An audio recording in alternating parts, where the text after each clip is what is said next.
Good afternoon, ladies and gentlemen. Welcome to this latest European Parliamentary Research Service book talk. During the lockdown period, EPRS is organising a series of book talks online, and we're delighted to reach out not only to the parliamentary community here in the EP, in Brussels, Strasbourg and Luxembourg, but also to a wider audience. And thank you very much for joining us this afternoon. Now, in this, the third in the series, we're very privileged to have as our guest Professor Julian Jackson. Julian, who is the Professor of Modern History at Queen Mary University in London, is one of the world's leading experts on 20th century French politics and history. He's written a lot on the Popular Front, the fall of France, the occupation, and most recently he has produced this book, the really phenomenal biography of General de Gaulle. And as we approach the 80th anniversary later this week of the Appel du 18 juin, and also the 50th anniversary later this year of de Gaulle's death, it seems appropriate to talk about the lasting impact, or ask the question, what has been in fact the lasting impact of de Gaulle on French politics and society?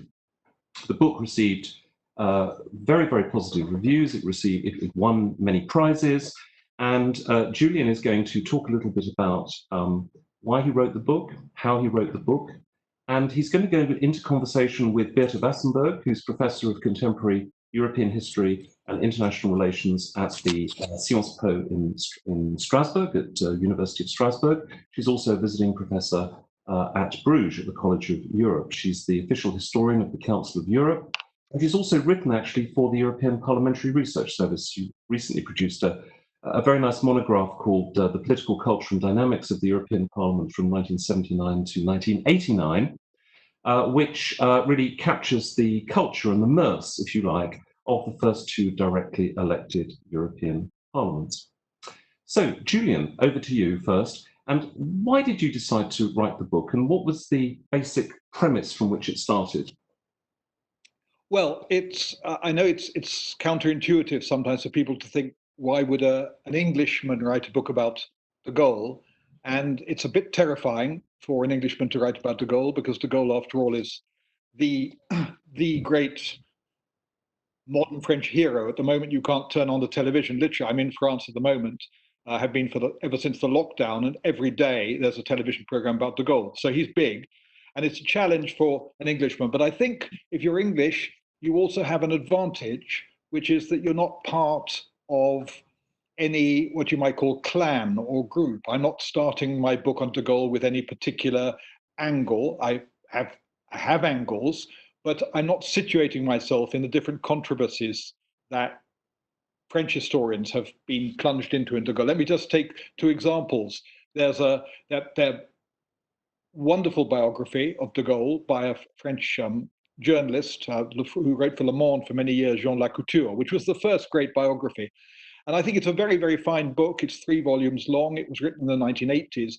But it makes de Gaulle, I think, more, personally, I think it makes him more left-wing than he really was.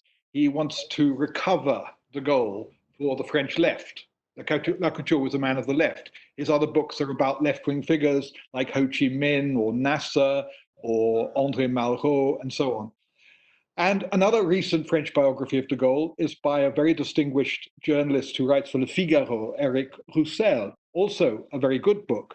But I think he is more, well, I think he has a more right-wing de Gaulle, if you want. That's to say, he wants to show de Gaulle as a conservative nationalist and so on. Now, I'm not saying that both these authors don't have good things to say, but I don't feel I'm part of any faction. I just want to try and, I've got the advantage of a certain distance. That's the first point I'd make. Why write a book about de Gaulle? Well, to be honest, I don't think it's a big problem.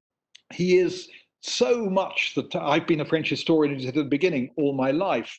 And you just can't avoid him. He's everywhere. The French word incontournable. Wherever you go, there is de Gaulle. My first book was about the 30s, then about the occupation, then about the 50s, then about 68. De Gaulle is everywhere. And so in a sense, if you're a French historian, the challenge is you've got to deal with this kind of Mount Everest of history, which is Charles de Gaulle. I've also always been fascinated by him. I can remember the first time I was ever properly in France, when I was 18, just before I went to university, and I was in Aix-en-Provence. And I was quite friendly with a family at that stage, with a young girl in Aix-en-Provence at the time. She was my age, and we got on well, and she invited me to her family. And I remember naively, I mentioned the name de Gaulle at dinner. It was 1972, that's to say 2 years after he died, just before I went to university. And it was as if I had said Satan. Suddenly, chairs were overthrown. There's a very famous, I don't know, very famous cartoon about the Dreyfus affair, where you see two pictures, Dreyfus affair night at the turn of the century. You see first a family sitting down to have lunch, and everybody's very happy, and they're really all just about to tuck into their lunch. And then the second picture, everything is in chaos. They're all fighting. Somebody's put the fork in the grandmother's eye, and so on. And it just says underneath, they talked about it. They talked about the Dreyfus affair. And I talked about him. I mentioned his name. What I didn't know was, I was naive, I was young, and I didn't know any French history. What I didn't know was the family were of Pied Noir origin. They were of French, they were French Europeans who had been forced to leave Algeria in 1962 when Algeria was independent. And these people hated de Gaulle. They hated him because he had destroyed their life, they thought, and they were right from their point of view. I think Algerian independence was necessary, but these people had lost their livelihood, lost their life. And so for an Englishman who, our politics, well, until Brexit anyway, our politics has been fairly quiet. You know, you don't get very, it's more consensual, put it this way, than French politics. But so for me in that period, seeing somebody so hated was rather fascinating. I felt, you know, there's really something interesting here. So that's how I sort of got into him. And since then, I suppose what fascinates me about him is the extraordinary contradictions. This person who was hugely admired by Richard Nixon, hugely admired by Henry Kissinger, was also hugely admired by Fidel Castro. And to be admired by Kissinger and Castro is quite an acrobatic feat. He was also admired by Osama bin Laden. So, you know, de Gaulle excites extraordinary passions, hatreds, but also admiration. And to me, those contradictions are fascinating. Why write a book now about de Gaulle? Well, my reason was partly I've always wanted to do it, so I was waiting for the moment. And also, a lot of new archives have come out in the last 5 years or so. The archives of the Free French in London, when he was in London, the France Libre, they became accessible to historians about 9 years ago. The archives of the presidency of the Fifth Republic under de Gaulle, they became available with some problems about 5 years ago, 4 or 5 years. The archives of Michel Debré, his first prime minister in the Fifth Republic, very, very important figure, became available again about 5-10 years ago. So suddenly there was a mass of new material, which I thought was interesting to try and, to use. I'm not saying this material has, historians are not like journalists. Journalists always believe there's a smoking gun. You know, there's a skeleton in the cupboard. You open the archive and suddenly the answer jumps out at you. There's a secret. And that, I think, is a rather simplistic way of looking at history. I don't think I discovered some big secret. I don't know exactly what de Gaulle was thinking about the Algerian War at every moment. But I think these archives allow us to give a more complicated, nuanced picture.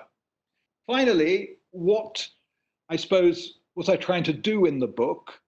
One or two things. One is to avoid, and this is a slightly pretentious word that historians use, but I think it's an important word, to avoid teleology. By teleology, I mean the idea that we know what happened at the end. We know de Gaulle became this. And historians, and there's a danger that you read back the person that he became to the 30s. Let's take an example. De Gaulle was the person who, we'll talk about this later, but de Gaulle was obviously, one of his legacies is the creation of the Fifth Republic, which is the current regime in France. De Gaulle was in his way a kind of republican, therefore. But what I wanted to avoid was the idea that that had always been the case. And my own view is that de Gaulle's ideas in the 1930s weren't anti-republic, but they weren't very republican either. Let me give one other example. De Gaulle in the 1930s was famous for his books about the need to modernize the French army. He believed, and he wrote a very important book, that the French needed to rethink the way they used tanks, mechanized warfare, and so on. And people write back and say, ah, yes, de Gaulle in the 1930s was already the prophet of the new war. That's true. But he was already envisaging the necessity of a war against Nazi Germany. Not at all. De Gaulle wasn't interested in Nazi Germany. He was against Germany. He was against Germany in the 30s. So making him, as it were, more left-wing in the 30s than he was seems to me to be the danger of teleology. What he became wasn't what he necessarily was. And then I'll mention one other thing, and then perhaps just we'll move on to questions. I mean, I could obviously talk about de Gaulle all night, but you probably don't want me to talk about him all night. I think I'm interested also in the person, the individual, the human being, and the relationship between that human being and the political person that he was. Now, he was a famously private person, a famously difficult to form any kind of easy relationship with. He could be unbelievably rude. In fact, he generally was. He was emotionally cold. He seemed emotionally cold. And I was very fascinated by trying to sort of tease out the relationship between the private man, in as much as you can access it, and the public man. And one of the things I suggest in the book is at the beginning of his life, de Gaulle, who was a very peculiar looking man, we all know that, you know, he was a giant. He was a giant in French terms. He was 6'6". He was towered above everybody. He looked pretty odd. He had no chin. He had a sort of,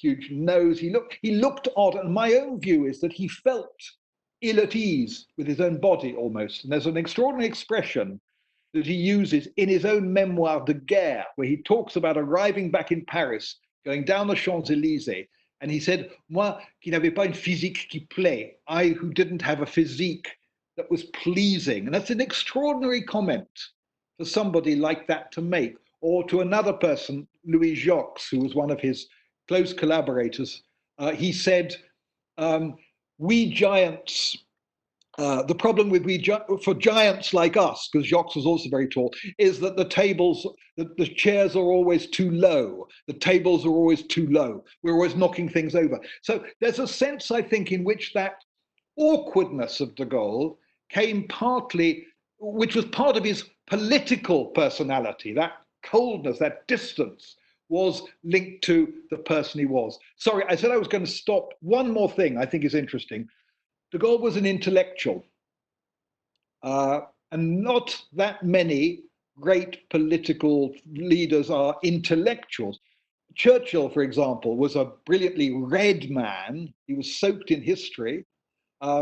Roosevelt was an amazingly intuitive political figure, but neither of them would I call intellectuals. They were not cerebral in the same kind of way as de Gaulle. And the fascinating thing about de Gaulle is before he became what should we call it, before he entered history in 1940 with his famous broadcast, which we're going to talk about, obviously, he had already written 4 very, very dense, cerebral, intellectual books about leadership, about the relationship between politicians and the army, and what I think makes him, and about French history, and about the relationship between different regimes and success and so on. So what I think is fascinating about de Gaulle is, for a historian, is we're dealing with a man of extraordinary depth of thought. He is a brilliant political actor, but he's also a political actor who is fascinating to read for the mind that he reveals. And also, he is a great writer, I should say. I think the Memoirs de Guerre are an extraordinary achievement of literature, but also of self-mythologizing.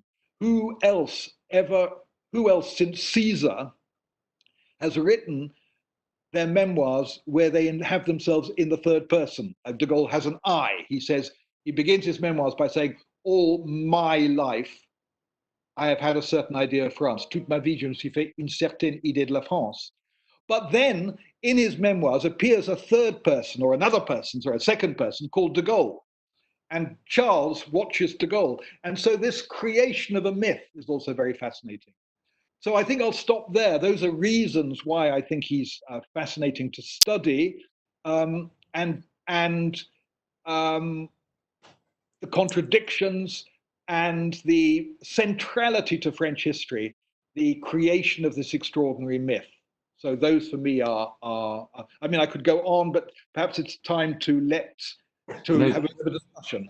That's great. Thank you very much, Julian, for setting the scene. And we're delighted now to move over to Birte, who's joined us from Kale, in fact, and she's going to take us through some of the sort of big moments, if you like, in de Gaulle's contribution to 20th century French politics. I should also mention that there's the opportunity for, and I think we've got about 60 or 70 people online at the moment, for people to ask questions. There's a Q&A facility, I think, on a desktop, laptop and hybrid. I think it's in the bottom right-hand corner, and on devices, it's in the bottom. You just pull up the menu there. So people can ask questions, and please do, and we will take those questions after Birte. So over to you, Birte. Thank you very much. Maybe just one spontaneous reaction to your talk at the moment. If you say you couldn't escape de Gaulle at the time when you were a young student, I think this is still true for French people today, at least for France, because I mean, I teach in French university, my children go to school in university, and wherever you go, there is always de Gaulle. So I think de Gaulle has not left France, and he's still very much present, and people still talk about him a lot. Now, what I would like to do is, as we've convened, to talk about 4 different parts of your book, which is, of course, much more comprehensive and covers the whole story of de Gaulle's life. But I would like to focus first on this anniversary of the 18th June 1940, where we have the Appel de Gaulle, which is a very famous moment in history. Also, I think very decisive for de Gaulle as a figure, as a political and a mythical figure, maybe. The second part will be about de Gaulle's seize or comeback to power in 1958, and also a little bit about the 5th Constitution, La Cinquième République. And then I would like to focus a little bit on European policy. Please stop me, because this is my domain, and so maybe I'll be a bit long on this, because it's my specialty, and I was very thrilled about what you said about de Gaulle and l'Europe. And then we would finish then with the events of 1968, and let's say the fall or the departure from power of de Gaulle. So let me start with the for each section I have a certain number of questions for you, so for the first part we can show now the 3 slides from 1940. So in your book, in fact, you when you describe the speech, this famous speech of the 18th of June, you kind of reveal that it has been largely dependent on Churchill's goodwill to let de Gaulle broadcast. And I was thinking, if Churchill had decided that it was better to wait and to still negotiate with the Pétain government, would de Gaulle have managed to still talk at a point? I mean, was the speech inevitable anyway? Would he have done it at a different moment? Would have had the speech the same effect? What do you think about this?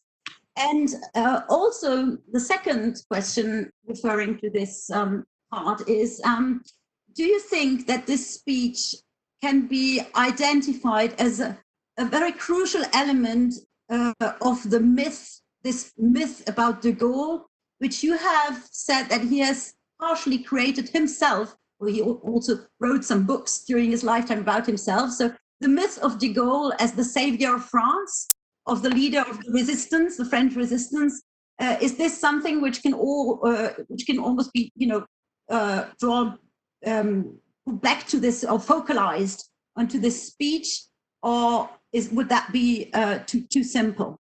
And the last question regarding this section is, I mean, how much has this speech actually affected de Gaulle's further action? I mean, was it, I mean, he did, of course, broadcast afterwards in the BBC, not only on the 18th of June, but was it important for the success of de Gaulle's action of the resistance? Was this, this part of his life also very important for his future political career, for the recognition by the Allies as a powerful statesman and politician? And was it then also important for him to having been chosen as the man who could save France then during the Algerian crisis? I mean, and then last part of this set of questions, how important do you think that de Gaulle himself saw the speech in the element of his whole life, of his whole political career? Okay, thanks for those questions. Each of them you could speak for a long time answering, but I'll try and deal with them one by one. I mean, just begin with the myth, the word myth. The second question, we'll come back to the first one, and I think we've got to be careful about this word myth. I mean, I know I use the word myth, and he did create a myth, and I don't deny that the word is relevant. He was very, very conscious of the need to create himself as a myth. But let's not forget, the speech happened. The speech is not a myth. There's a photograph up at the moment, I think, of, I don't think it's necessarily him giving that speech, but it's a classic photograph of de Gaulle in front of the microphone of the BBC. And people say, oh, well, nobody heard the speech, or very few people heard. We know some people, we know that Pierre Mendès France heard it, André Philippe, I think Maurice Schumann, a few people, but nonetheless, it was heard by very few people. But I don't think that matters. And I think that it's less the mythical aspect of the speech that matters than the actuality of it, because it's an extraordinary speech. And I think we just need to be aware what an extraordinary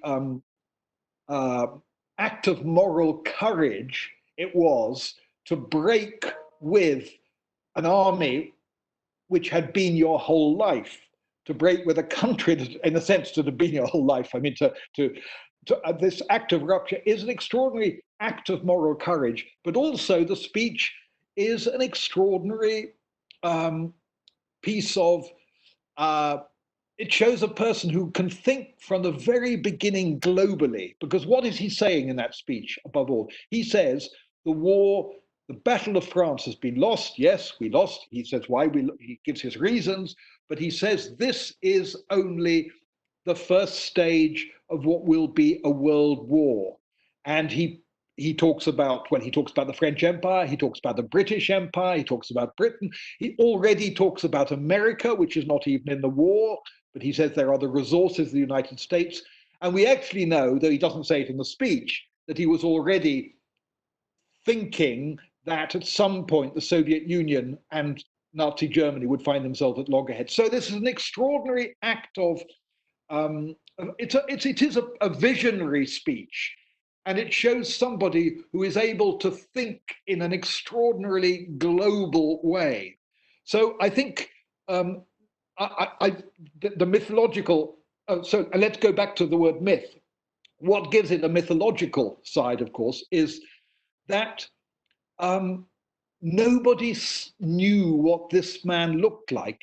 It was just a voice coming across the channel. And part of the curious relationship that I think the French established with de Gaulle, who were listening to him in the war, was that they were able almost to imagine him, to imagine a de Gaulle they wanted to imagine. They didn't know what he looked like.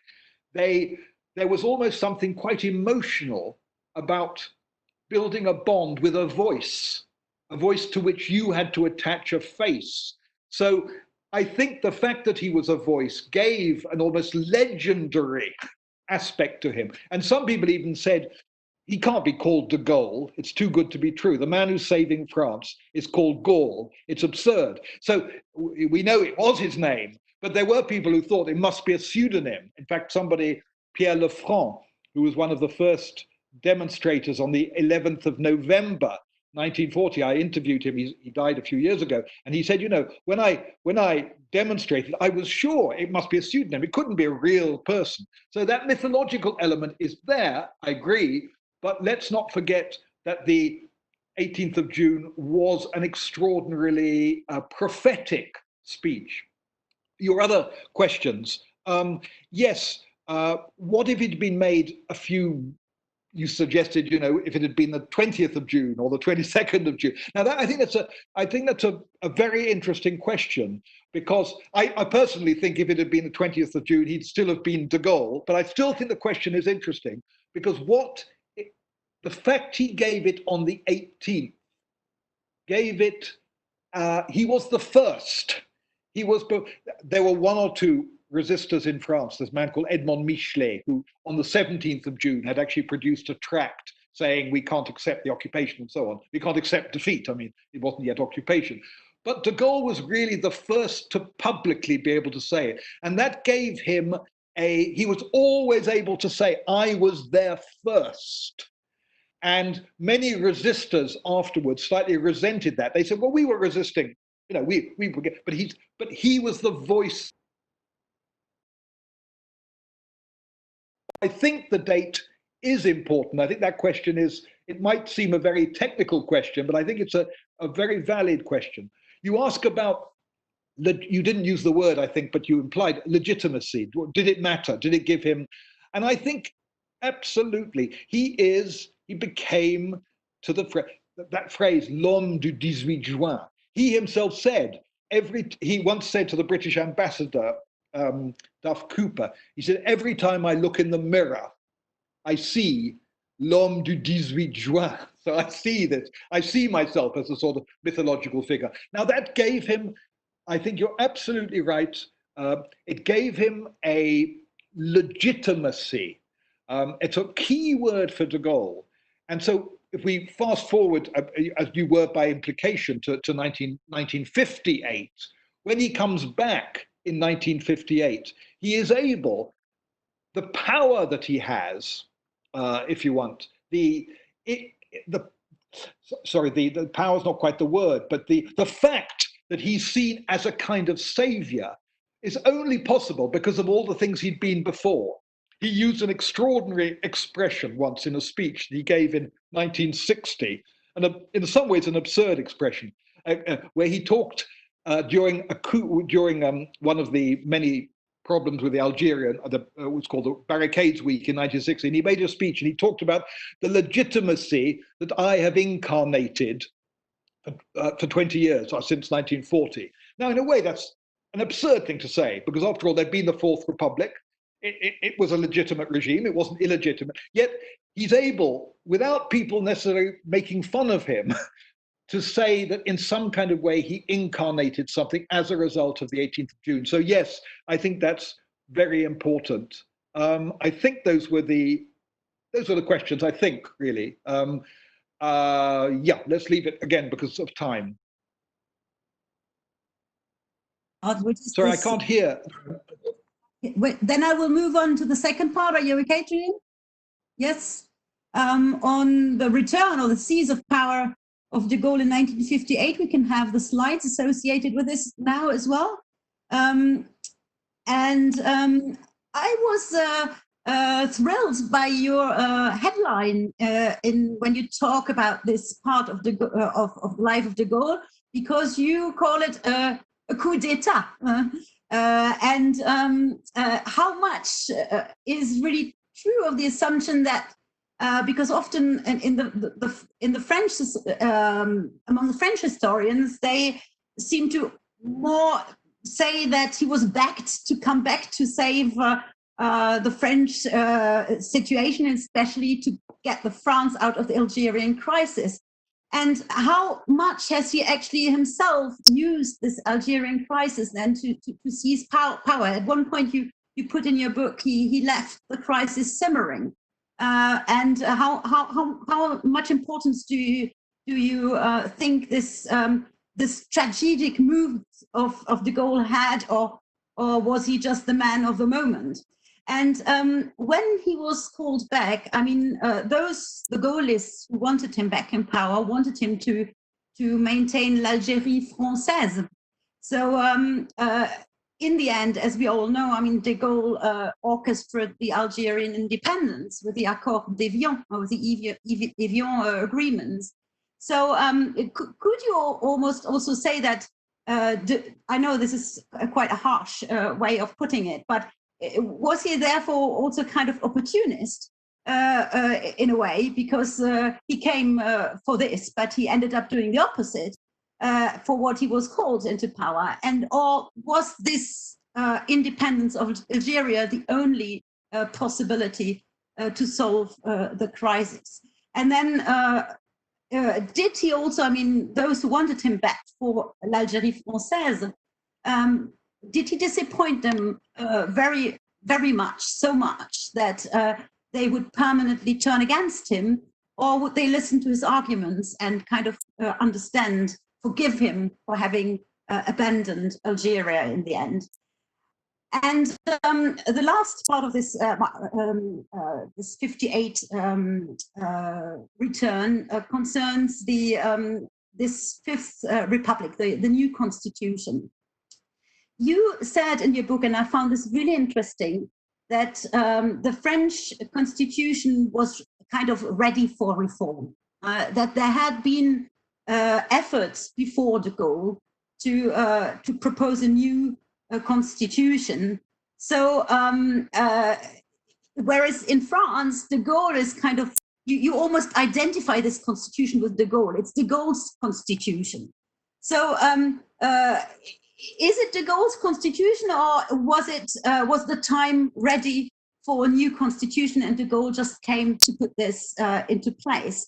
And you also talk about the Fourth Republic in your book, and you say that de Gaulle dismissed this Fourth Republic. He did not like it, and that's why he did not want to be in power beforehand. But is it fair to dismiss the Fourth Republic? You seem to be saying that the Fourth Republic did achieve a lot, and I kind of agree with you, especially when you look at the European dossier. And so has de Gaulle used the change of the constitution also to kind of install this bad reputation, or permanent bad reputation, of the Fourth Republic? Well, I'm afraid there are so many questions, but I'll try. I mean, they're all interesting. Let me begin with, what is a coup d'etat? I don't know what a coup d'etat is exactly. For example, when Mussolini became the Prime Minister of Italy in 1922, he came to power technically, totally legally. He was called to power by Victor Emmanuel, the king. He was invited to take power by the king in what was technically a totally legal way. Of course, there was the March on Rome and so on, but so there was violence in the streets. But it's very difficult, and I'm not saying that, and by the way, not comparing de Gaulle to Mussolini, because Mussolini then became a dictator, etc., etc. What I'm saying is that the way in which people take power, what we mean by a coup d'etat, is very difficult to define. Now, de Gaulle could not have come back to power if there had not been the events that were taking place in Algeria. And what his skill was in 1958, it was quite brilliant, and we can summarize very easily. He let the army believe that he was the man that was going to save them from Parliament that was going to get rid of, that was full of politicians who didn't want to hold on to Algeria. So he made the army think he would save Algeria from the politicians, and he made the politicians think that he would save them from an army coup. So he played the politicians and the army against each other. So he never he didn't cause the events in Algeria, but he surfed on those events. He used those events. And he was, however, I think the million-dollar question is, he was desperate to be brought to power technically legally. He wanted Parliament to vote him, and that's what happened. It was technically legal. And why did Parliament do it? Because they were terrified of the army. They thought de Gaulle would save them from the army. So is that, so it was technically legal. The million-dollar question is, if Parliament had not voted to bring de Gaulle back to power, would he have allowed or given the green light to the army? He didn't want that because he was not, he believed fundamentally that the military must obey the state. It was one of his most fundamental convictions. But if it was necessary in the conditions of 58, would he have done it? And it's a counterfactual question. And I think, yes, he would have allowed the army to go ahead. And it would have been even harder for him to, as it were, squash the army afterwards. So I use the word coup d'etat intentionally, but it's obviously, it's an ambiguous term. Opportunism, very quickly on. No, I don't think Boris Johnson is an opportunist because he believes nothing. He has no beliefs of any kind about anything. All he believes is Boris Johnson. De Gaulle used his opportunity of 58 to come back to power, but it was structured around an extraordinarily consistent view of where France should be in the world. He had a set of deeply held ideas about France and the world, about the state, the importance of the state, about institutions. And they could be adapted, but there was a real, as it were, corpus of ideas. So I think there's a difference between somebody who is an opportunist and somebody who seizes opportunities. And I would say in 58, de Gaulle seized his opportunity, but not like, because he rather despised, interestingly enough, de Gaulle rather despised Napoleon, whom he saw as a kind of, he admired the myth, but he thought he was a kind of adventurer. And I don't think de Gaulle was an adventurer. De Gaulle was somebody with strong convictions about politics. So I wouldn't say quite opportunist. On Algeria, well, we can't, there's so much to say about Algeria. It's huge. My own view is he really didn't know what he wanted to do with Algeria in 1958. I think he was not yet convinced. So I don't think in 58 he came back and said, I know what I'm going to do. I'm going to betray the army. I don't think he knew that. I think he always knew that Algérie française, the idea of a complete incorporation of Algeria into France, was a fantasy. And also, I think in 58, he was against full independence. And I think he wanted some of a middle way. The middle way didn't happen. And then with a kind of ruthlessness that he had, he could be very ruthless, once he had decided that Algeria had to become independent, then nothing was going to stop him. And he then behaved with a kind of a brutality towards the army, which basically he said, the state, the army obeys the state. And we cannot, the state, that is me, have made a decision, and the army must obey. And the army felt betrayed, and in a way they were betrayed. I don't think consciously, I don't think he knew he was going to do it, but gradually the reasons they believed in de Gaulle in 1958 turned out to be based on false premises. Final question, again, it's a huge question, the constitution of the Fifth Republic. I, like you, I agree. Anybody who works as you do on Europe must show recognition to an enormous amount that was done by governments of the Fourth Republic. Also, the economic recovery of France in the 1950s, or planification, the planning of the economy.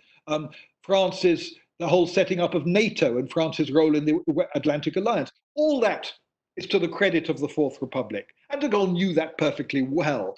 But I think when I said that something had to, that the Fourth Republic couldn't go on, most politicians of the Fourth Republic themselves believed by 1958 that the institutions were no longer working. You know, de Gaulle's first government, when he came back to power in 58, who were among his ministers? Guy Mollet, leader of the Socialist Party, Pierre Pflimlin, great European, one of the MRP. So these were people, and also Pinet, who was a conservative politician, again, quite Atlanticist. Now, these people, why did they join de Gaulle's government? Because there was a sense everybody knew that institutions were not working, that something had to change. But, and my but is to say this, it needn't have become the Fifth Republic. It could have become, or it needn't have become the Fifth Republic that it became. And there's no doubt that so there were lots of ideas about reforming the system, but the way it was done, and particularly this monarchical republic, this presidential election by universal suffrage, the whole style of the of the republic, which I saw Emmanuel Macron on television last night, and Macron was talking about déconfinement. And it was so, the whole style of it, so Gaullist. So he created something which I think he did create. So yes, my answer is the Fourth Republic wasn't a disaster at all, but the Fourth Republic was going to be reformed, but it needn't have become the Fifth Republic. It could have become something else. Leave that. Okay, then I'll move to the de Gaulle's European policy. And we can have the next slides then now on the slide with Konrad Adenauer. I think there is one. In fact, in my opinion, de Gaulle is, for at least for Europeanists, a very ambiguous figure when associated with the European integration process. But undoubtedly, when you think about European policy of de Gaulle, you think first of the Franco-German couple, and of his idea of a Franco-German leadership in the European community. And the first step of this was, of course, the Treaty of Alizee in 1963. And this Franco-German couple, Konrad Adenauer, Charles de Gaulle, has been praised by many. I mean, there's also a kind of myth about this, as a perfect and harmonious match. And many historians have actually underlined that these statesmen were indeed tied by a very close friendship. Which you can no longer find again in the history of the Franco-German couples. But you say also that the Treaty of Alizee has actually been used strategically, both by Adenauer and de Gaulle, and for different purposes. You say that de Gaulle used it to counter Anglo-American world leadership, and Adenauer in order to gain indirectly power in Europe, at least recognition of the federal Germany. And so would you say that the two have been more a couple de raison and not a couple d'amour? What is your opinion about this? You also say at one point, and this really surprised me, you say that the treaty was in itself not really very significant. I may say that this is one part of the book where I actually disagree with you, because the treaty has two parts, and there is one part of the treaty which is about reconciliation of the people, and which has a whole set of activities to foster exchange between Germans and French, and this has been used very, very often as a model because it's not only about political cooperation but also about the civil society. And I wondered whether de Gaulle was actually in favor of this part, of how much this part of the treaty was important for him. Now, the second part is about this, of course, this famous de Gaulle's veto against the British entry into the European community, which, as you describe it from the meetings with Macmillan, has been a traumatism for the United Kingdom. At one point, you mentioned that Macmillan was on the verge of tears, and that de Gaulle actually remarked it. And so I just wondered, I mean, de Gaulle, you say at the same time that de Gaulle maintained that the British only wanted the common market. They are an island, they are not Europeans, and they were not in favor of Europe. And this almost, when you read your book, you almost think this could be an explanation of Brexit today. And was de Gaulle right about the British attitude on European integration on the EEC?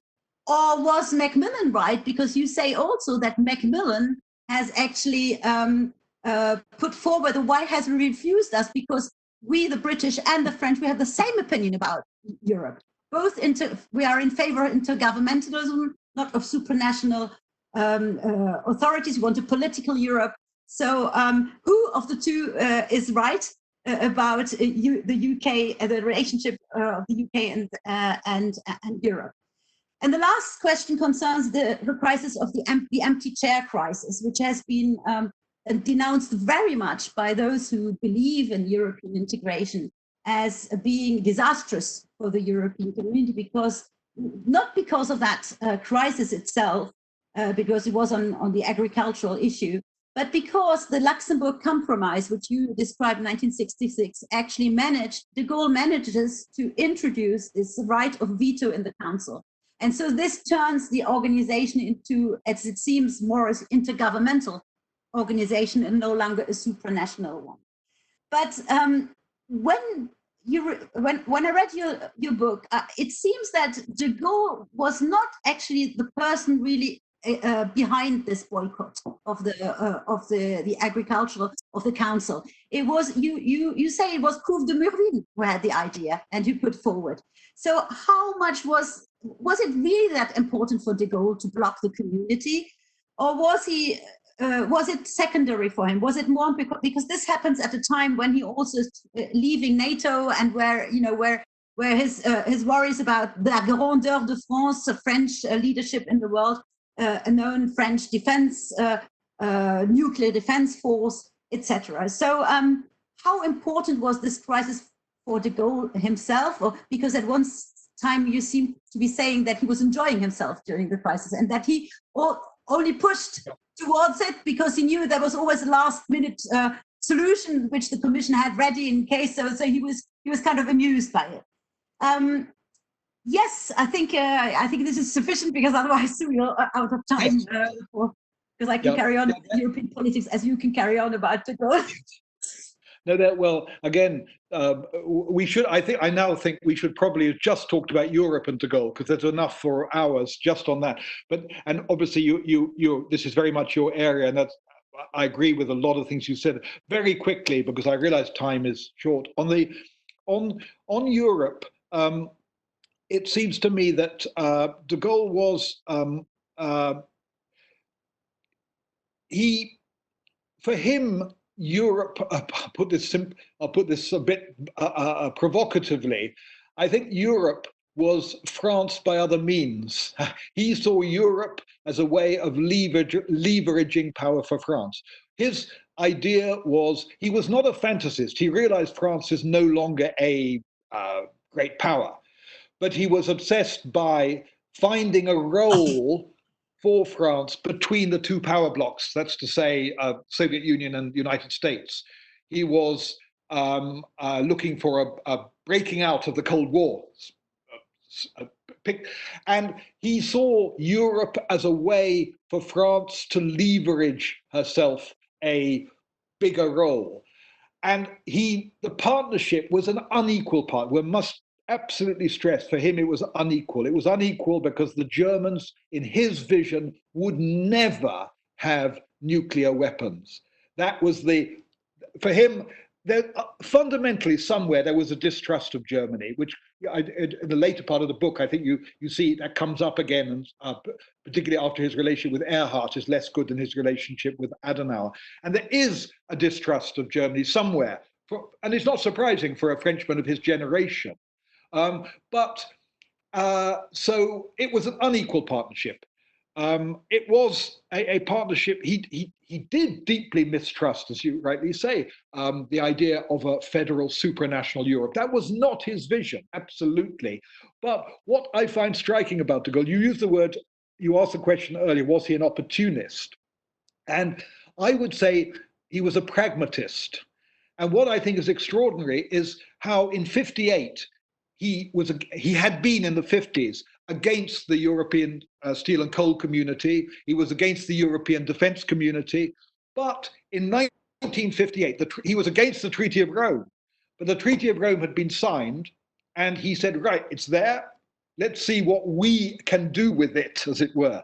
So that sense of pragmatic exploitation, if you want, of the institutions of the Commission is very Gaullist. It's pragmatic. I wouldn't have done it, but it's there. Let's see what we can do with it. On the Alizee Treaty, I think you're probably right. I think I probably do underestimate that. What I think I said, what I meant by saying it wasn't a success, or whatever phrase I used, or didn't have much importance, was it was much less than de Gaulle would have wanted. Because de Gaulle wanted, his vision of Europe was for a European defense. He wanted an independent European security arrangement where France would be the top, because France would have the nuclear weapons. And so it wouldn't be like the EDC that was rejected in the 50s, because that was a much more supranational idea. And so I think he was disappointed that more didn't come of the Alizee of the Alizee Treaty. I think he had bigger vision of basically had a vision of a European defense strategy, which really never happened. It's still talked about. Perhaps it'll come back. Macron has occasionally talked about. Tony Blair talked about. So perhaps it will come back. Oh, on the other questions, there's so many. Just on, sorry, there was one, Adenauer. I think Adenauer and de Gaulle. It was what's the phrase you used? Just couple de raison. You said. I think yes. I mean, de Gaulle didn't do. Let's not use the word friend. Adenauer and de Gaulle.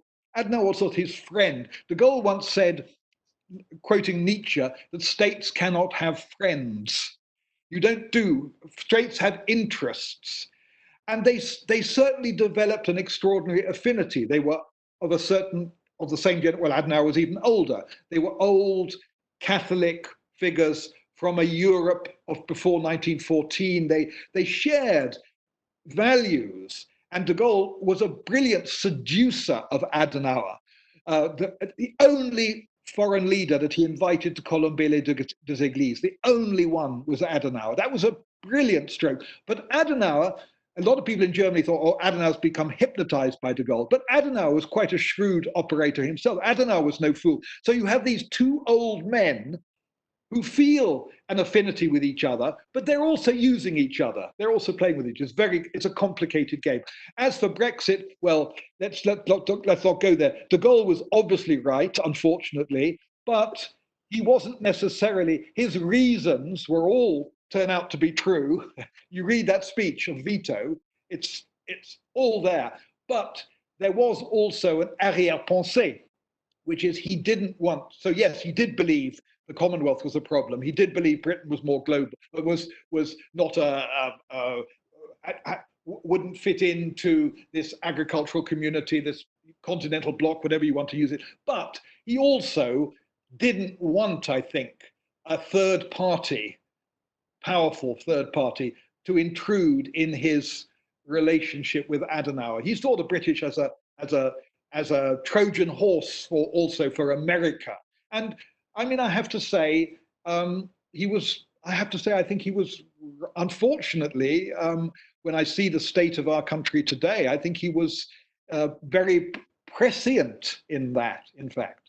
But it's a massive question, and I'm sure I'm sure you have many other views, but we don't have time to go into them all now. I will shorten it a little bit, because I think we have to also leave questions for the public.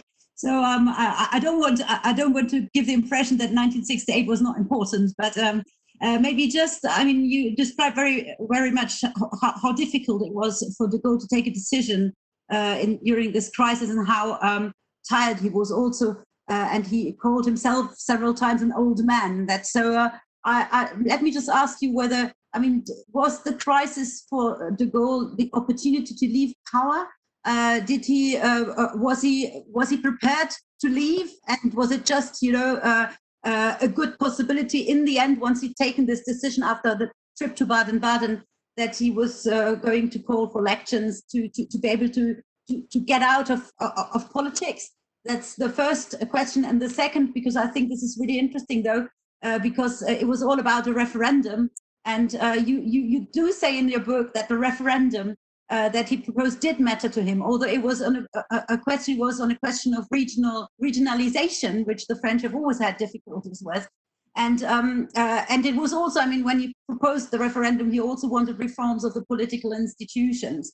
So was the referendum, I mean, was he really disappointed that it did not work out for the substance of the referendum? And in the end, the last, because I think it's a good final question, because after the referendum he left, and he was not obliged to leave, and other politicians after him, after referenda on Europe, did not leave power. So I was just wondering whether you think that de Gaulle is representing a political figure of a type which you do no longer find today in European politics. Somebody who kind of has a certain pride, and who, you know, when it's time to leave, he leaves, and when the population is not behind him, then he actually agrees to withdraw from power. And whether this is representative of his generation, and which today you would no longer find among European politicians. Yep. Oh, yeah. Okay. Very quickly on this. Yeah. Many interesting questions there. Yeah. I mean, I think that 68. What happened in 68 was one of the problems. What the Fifth Republic had was that the very authoritarian style of leadership that the Fifth Republic does allow meant, in a sense, that de Gaulle had cut himself. He had a certain contempt for what the French call les corps intermédiaires. It was about me, the leader, and the people. And the problem was there were no, what you might call, transmission belts between the leader and the people. So when it all went wrong, it was him. The problem was solved by Pompidou. His prime minister stepped in.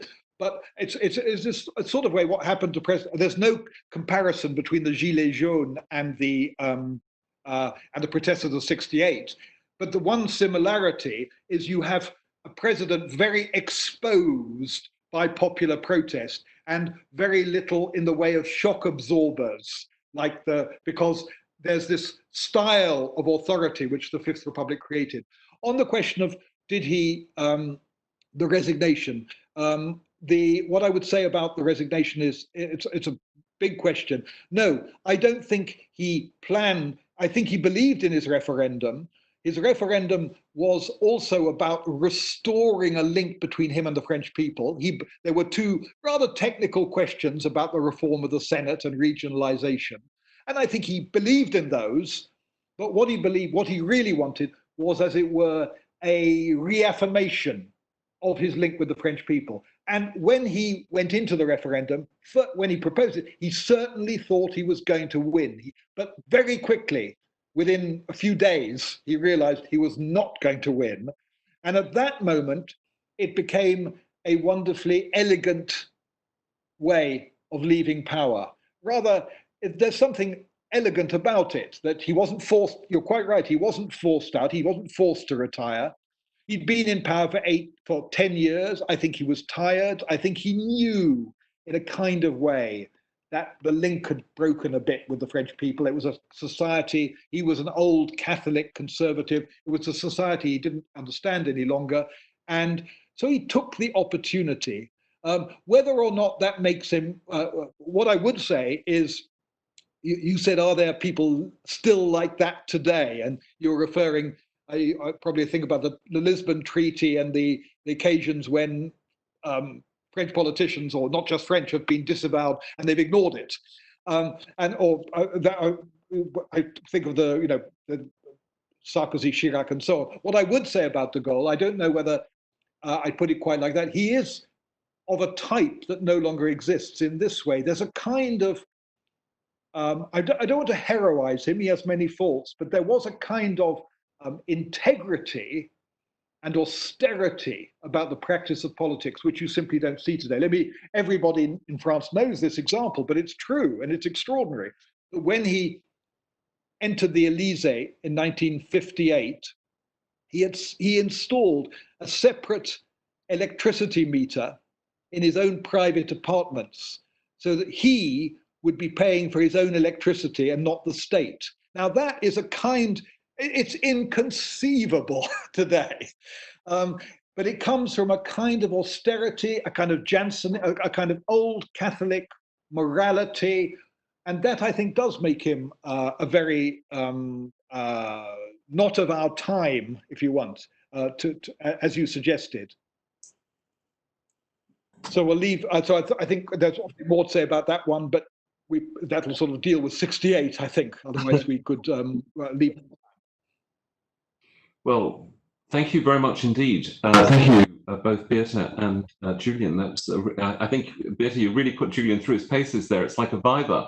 That was terrific. We've got just a little bit more time here. Technically we've run out, but I think the system will allow us to go on for 10 or 15 minutes. We've received about half a dozen questions, and they actually rather neatly fall into three categories. So if I will, I'll just summarize them and see, Julian, whether you would like to come back with any perspective on any or all of them. Two questions came in, one from Philip and one from Gonzalo, on the relationship between Churchill and de Gaulle. There was one of the slides showed that. It was obviously a complicated relationship. Without contradicting anything you said, I think actually de Gaulle did invite Churchill to Colombe-les Églises in the early to mid 1950s, but of course their position then was very different. De Gaulle was in the wilderness years, and Churchill was once again Prime Minister, and he turned it down. So I wanted a little bit if you just explore how that dynamic worked and how it may have changed over time.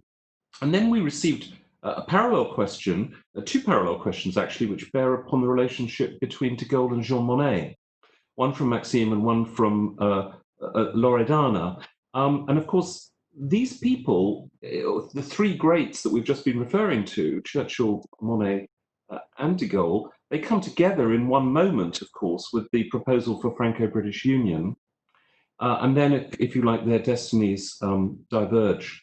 So I wondered if you could say a little bit about this, not just the fact that obviously de Gaulle and Monnet had different visions of Europe, intergovernmental and supranational, but whether they represented different types of French men in mid-century politics. I think de Gaulle famously referred to Monnet as that great American. And then finally, something a bit different. Both Tanya and once again Gonzalo asked a question really to do with the legacy in Europe, and particularly this notion that's now very central to the political debate in Europe about strategic autonomy. The idea that Europe should have its own voice and its own destiny in foreign affairs, in defense and security, and whether you feel that there was at least some positive legacy of de Gaulle in Europe, rather than, as Gonzalo put it, he was among the least liked politicians among pro-Europeans. So any or all of those, if you have any perspective, would appreciate it. But on the obviously the de Gaulle, perhaps Birte might come in on the third question as well. But on the de Gaulle, Churchill relationship, on the question of him inviting Churchill to Colombe, it's slightly different because de Gaulle, when he invited him, was not himself in power, as you said, and that's for him was all the difference. So it wasn't one head of state. It wasn't de Gaulle as a head of state inviting Churchill as prime minister. I think it may have been after Churchill was out of power, but I'm not certain about that. But for de Gaulle, that was quite different. It would be, in a sense, it was a kind of old memory of the war. It was about an individual, not about de Gaulle as president, because he wasn't president at the time. But their relationship, it was so complicated. And I think what I would say is just two things, because it's a big subject. One is, without Churchill, it's hard to imagine that de Gaulle could have become de Gaulle. The BBC microphone was key. But what happened was that Churchill was the kind of Frankenstein who created the monster that was de Gaulle. In this sense, Churchill had no conception fully of what de Gaulle was planning to do, why he was there. Churchill had great admiration for him at the beginning, but it was an admiration based on the fact that de Gaulle, that they shared a love of history.